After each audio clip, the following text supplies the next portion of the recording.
Үндэсний мэргэжилтэй ажилтан ба Монгол ур чадвар.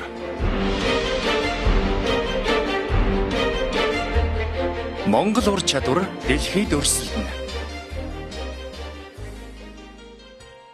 Үндэсний мэргэжилтэй ажилтан дэлхийд өрсөлдөн цуврал баримтат нэвтрүүлгийн энэ удаагийн дугаарт Монгол ур чадвар 2014 тэмцээнд оролцсон Токиогийн төрөл тэргуун байр эзэлсэн 15 настай Лавгд Оржийг танилцуулж байна.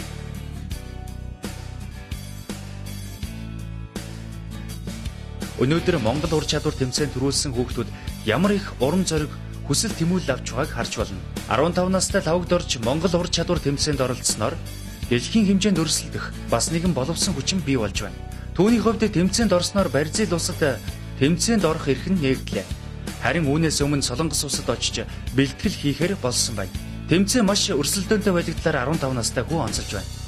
Монгол ур чадвар тэмцээн хүн болгон доктор, профессор байх ёсгүй гэдгийг харуулж, харин жинхэнэ баялаг бол өөрийн ажил мэргэжлээ мэрэгшүүлж чадвал ямар их амжилт бүтээл авчирдаг гэдгийг харуулж байгаа юм. Токиогийн мэргэжил хүнд хэцүү хатуу ажиллаж хэлээ. Өнөөдөр Монголын зах зээл жинхэнэ утгаараа дутмаг байгаа нарийн мэргэжил юм. Токиогийн ажил хүнийг нарийн ухаантай хатуу жилтэй болгож хүмүүжүүлдэг. Тэгвэл 15 настай хүү Токиогийн мэргэжлийг өөрөө шийдэж сонгосон гэлээ. Чингисийн талбай цугларч тэмцээнд оролцохоор ирсэн хүүхдүүдээс Токиогийн чиглэлээр оролцож байгаа хүүхдүүд бусдаасаа цөөн байсан юм. Гэтэл Голбаатар хүү энэ тэмцээнд орсноороо Токиогийн мэргэжил ямар нарийн чимэглэлээр ажиллаж шаарддаг гэдгийг харуулж чадлаа. Тэмцээний үйл явц бол их өрсөлдөөнтэй болсон. Тэгээд эхний шатн дээр 2 үйл явцтай 2 дараалтаас 2 дугаар шатн дээр 3 дараалтай болж тэмцээнийхэн даалгаврууд нүртэл хүндэрж ирсэн. Тэгээ одоо би тэмцээнд төрүүлснээрээ юу хийж байгаа? Бразилд дэлхийн аваргын тэмцээнд одоо оролцсон. Дараа жилийн 8 сарын 10-нд нэр гэж сонссон. Тэгээд 9 сард Солонгос явж бэлтгэл хийнэ гэж байгаас. Одоо Токиорч нь бол юу байсан? Бүхэл ажил мэргэжилд ер нь бол хэрэгтэй. Төмөрийн цилиндр буюу эргэлддэг биетийг бүгднийг хийх боломжтой.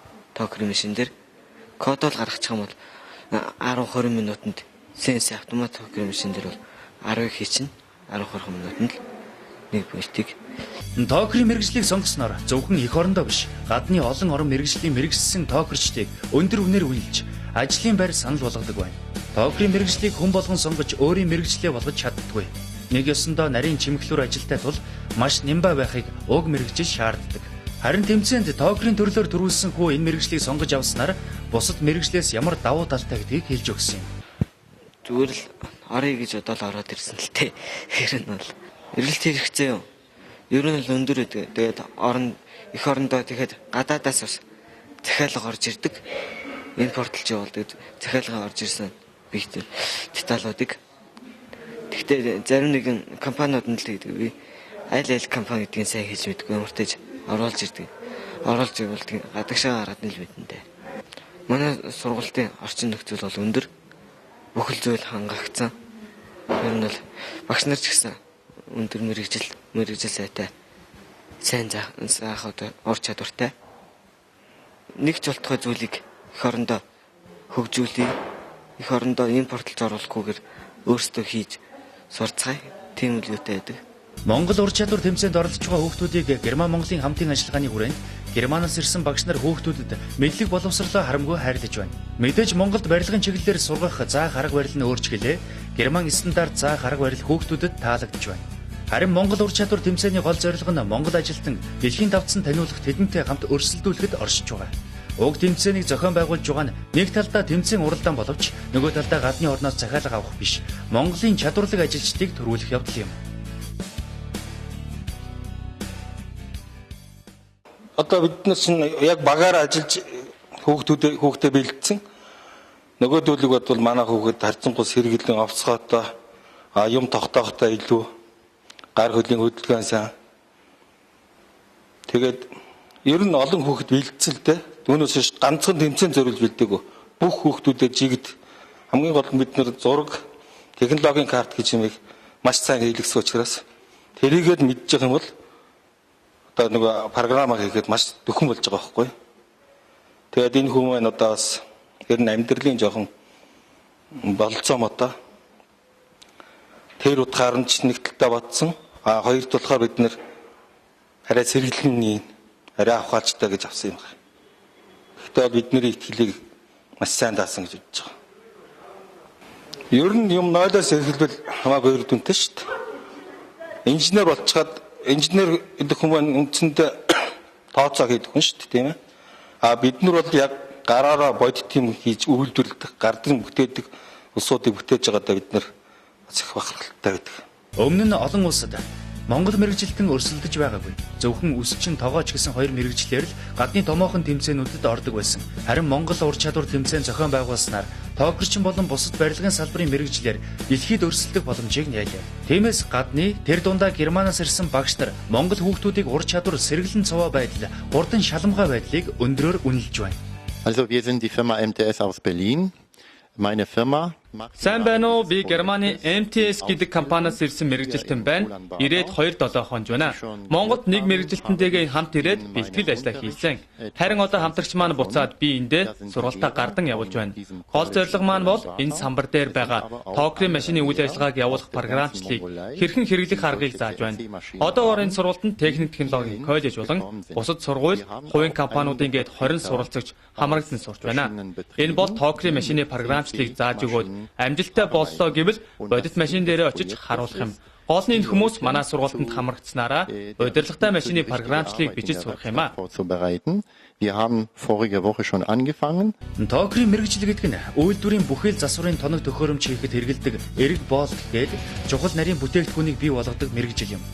Ер нь манай улсад тоокрын мэрэгжлэр барилгын коллеж 2 дахь жилдээ хүүхдүүдийг боловсруулж бэлтгэж байна. Тоокрчин мэрэгжил гар хөлийн хөдөлгөөн сайн, нарийн мэдрэмжтэй авахжтай хүмүүсийн хийх ажил гэж Монгол багш ярьж байгаа юм. Жишээлхэд манай нэвтрүүлгийн Голбаатар амьдралын бололцоо муу байсан ч өөрөө маш хичээмтгий авьяастай байснаар маш богино хугацаанд бэлтгэгдэж тэмцээнд орсон гэнэ. Ингэснээр тэрхүү багш нарынхаа урмыг хугалалгүй сургуулийнхаа нэр хүндийг дээш өргөхөд хувь нэмрээ оруулсан байна. Ер нь мэдрэмж тэр хүний одоо энийгээр би ингийн шүү гэсэн өөртөө итгэл өөрийгөө зоригжуулах тийм ээ. Тийм байж ижил яа. Түүнээс зүгээр л ном шагаагаад байвал тэр чинь юм сурахгүй шүү дээ. Амжилтанд хүрэхгүй гэсэн үг. Манайх бол ер нь одоо монголчууд дэлхийд өрсөлдөх чадвартай шүү дээ. Одоо манайх хамгийн гол нь яагаад тэр улсуудаа дэмждэг вэхээр санхүүгийн хувьд бэрхшээлтэй учраас нөгөө улсууд маань гадагшаа гарч явчихад байгаа байхгүй.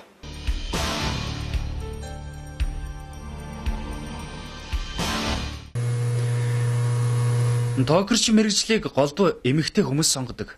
Тэд нарийн мэдрэмж илүү байдгаараа давуу талтай. Харахад төмөр том тоног төхөөрөмжн дээр ажиллаж байгаа хэдий ч алт мөнгөний дарахнаас дутхааргүй нарийн гүйцэтгэл шаарддаг юм. Барилгын бүхэл эрг шургийг тоокрчин хүн бий болгож байгаа. Харин монголчууд тоокрын мэрэгжлийн талаар нарийн төсөөлөлгүй байдаг нь учир дутагдaltaй. Тиймээс тоокрчин мэрэгжлийг сонгосноор үйлдвэрт хамгийн чухал хүн болж байгаа юм. Учир нь тоокрчингууд үйлдвэрийн амин зүрхэнд байдаг тул тэд хаанч нэр хүндтэй төвчээртэй хүмүүс байдаг юм. Тоокрчин хүн хөдөлмөрийн зах зээлд хамгийн эрэлт хэрэгцээтэй байна. Сайн тоокрчин бэлтгэлээ гэхэд голдуу гадны орнууд ажлын санал тавьдаг тул Монголд ажиллах хүчээ үлдээхийн тулд хангалттай өндөр цалинг тэдэнд санал болгодог. Мөн үүнээс дутхааргүй гагнуурчин цахилгаанчин гэх мэт цааш үргэлжлээд явна.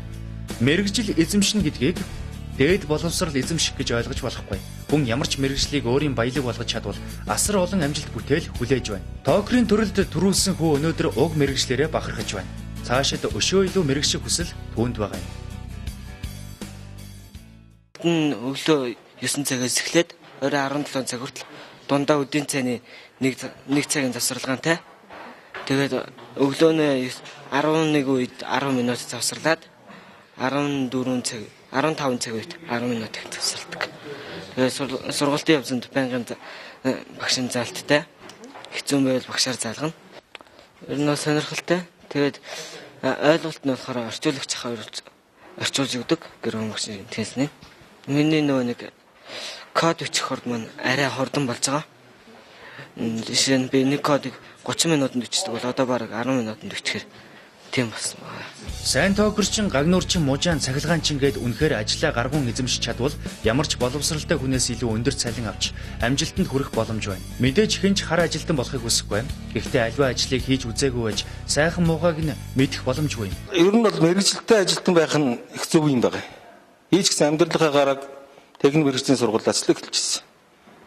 Тэгээд тэр чинь болохоор одоо техник мэргэжлийн сургуульд орчиход дараа нь дэшегээ ингээд чад тэгээд явахаар чинь хүний нөгөө туршлага гэдэг юм уу олон дахин юмар дамжчихаар чинь харьцангуй мэдлэг нөхцөл өөрчлөж байгаа байхгүй. Шууд 10 жил төгсөөл ширээний ард сууж байгаа л 4 жил суугаад диплом аваа гаргахаар чинь одоо ямар ч тийм чадвартай хүн алга шүү дээ манад инженерүүд. Би зүгээр нэг жишээ ярив. Би ангийнхаа одоо инженер анги төгсөжсэн л да. Анхан шатнаас аваад инженер төгсөжсэн механик анги. Тэр хүүхдүүд надад багшаа бид ажилд орох гэсэн юм. Тэгээд дельта офицерээс гэж байна шүү дээ. Тэнд очиж манай 4 хүүхэд TC-ийн 4 хүүхэд очиж байгаа. Механик инженерийн сургуульд төгссөн. Тэгээд ороод нөгөө шалгалт авдаг шүү дээ. Тэгээд манай хүүхдүүд ондоорооч одоо боддоорооч бүгд төрүүлсэн. Тэднийгээс нэг ч хүн аваагүй.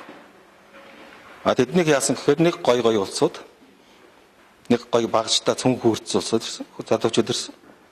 Тэгээ яасан юмдаар манайх бол арай илүү. Ер нь манай сургуулийг төгсөгчд тийс төгсөөрөөс одоо энэ компаниуд бол манайхаас илүү авдаг шүү дээ. Манай улсад хууль, эдийн засаг гэх мэт нийгмийн салбарын олон мэргэжлийн боловсон хүчнүүд хангалттай байна. Гэтэл жил бүр 20 гаруй мянган хүүхдүүд тус салбарын мэргэжлийг сонгож байхад барилгын салбарт суралцах хүүхдүүд үүнээс бага байгаа нь харамсалтай. Уул уурхайн барилгын салбар эрчимтэй хөгжиж байгаа болоод ч тэрөө энэ чиглэлээр суралцах сургууль ховор байна. Тиймээс төрөөс барилгын чиглэлээр сургах сургуулиудыг төлхөө бий болох ёстой гэдгийг гадны мэргэжилтнүүд онцолж байгаа юм. Wir sind Ausbilder. Манай сургалтанд хамрагдсанаар ийм компьютер удирдлагын машины програмыг бичиж сурна. Бичиж сурсныгаа бол мэдээж энэ симуляц дээр тестнэ.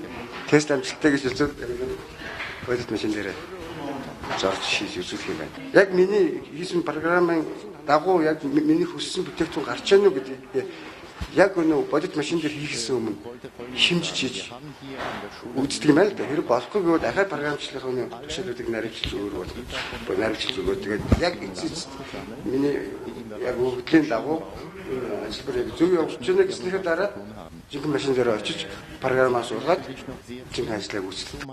In den Schulen, die ich kennengelernt habe, салбарын хөгжлөд дагаад уул уурхай мэргэжилтнүүд их эрэлттэй байгаа тул тоогөрчин гэх мэт нарийн мэргэжлүүдийг ирээдүйн боловсон хүчнүүд сонгоосоо хэмээн уриалж байна. Ийм л сайхан гарын урд үе шаардсан тоокрын мэргэжлийг сонгосон 15 настай хүүхдийн жишээнээс харж болох нь. Гэхдээ зах зээлд эрэлтгүй мэргэжил гэж байхгүй.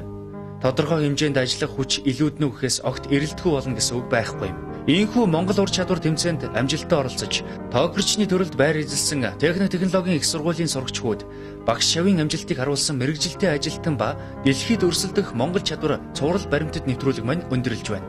Хүн хичээвэл заяа хичээдэг гэдгийг харуулж чадсан гол дүрийн хүүг түүнийг сургасан бэлдсэн олон багш нар итгэл найдвар тавин хүлээж байна. Дараагийн дугаараар эргэн уулзцгаая. Мэргэжил бүхэн сайхан.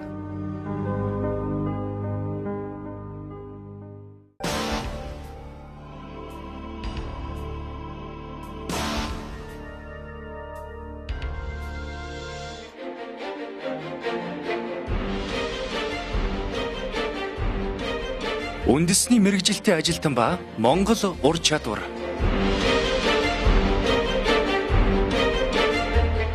Монгол ур чадвар дэлхийд өрсөлдөнө.